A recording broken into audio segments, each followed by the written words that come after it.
नमस्कार news room को स्वागत करुच्ची मु तपन। आज बीजेडी तार पंचम पर्याय प्रार्थी तालिका घोषणा करिछि।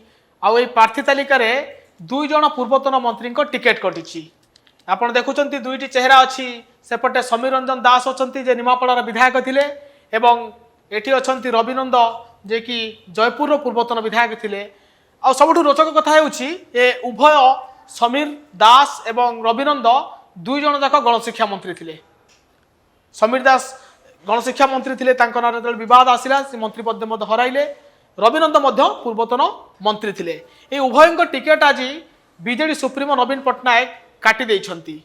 रविनंद जगार पत्नी इंदिरा नंद को टिकेट दि जाइछि।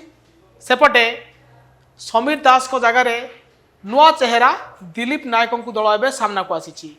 उभय समीर दास 2019 निर्वाचन पर जितेबाला मंत्रिमंडल सामिल करे नवीन एवं ता परवर्ती पर्यायर जितेबाला आसला ना अनेक बद आसला निमापड़ा विरोध करागला एवं शेष में टिकेट आज कटि जाइछि। धर्मेंद्र साहू आत्महत्या घटना छंदी होई पड़ते मंत्री समीर रंजन दास आज टिकेट कटि जाइछि।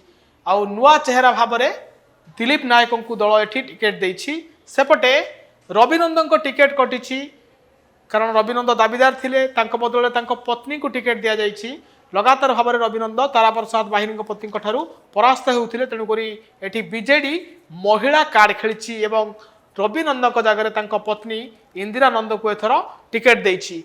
तो दुई जन मंत्री सेबे मंत्री थिले एबे कटिला ticket. Hello +2 examinees IAS officer हेबाकु चाहंती कि तेबे टीएससी गुरुकुल जोग दियंतु। +3 टीचिंग सह बाजीराव आईएएस एकेडमी द्वारा कोचिंग पांतु। कॉल 9438782020।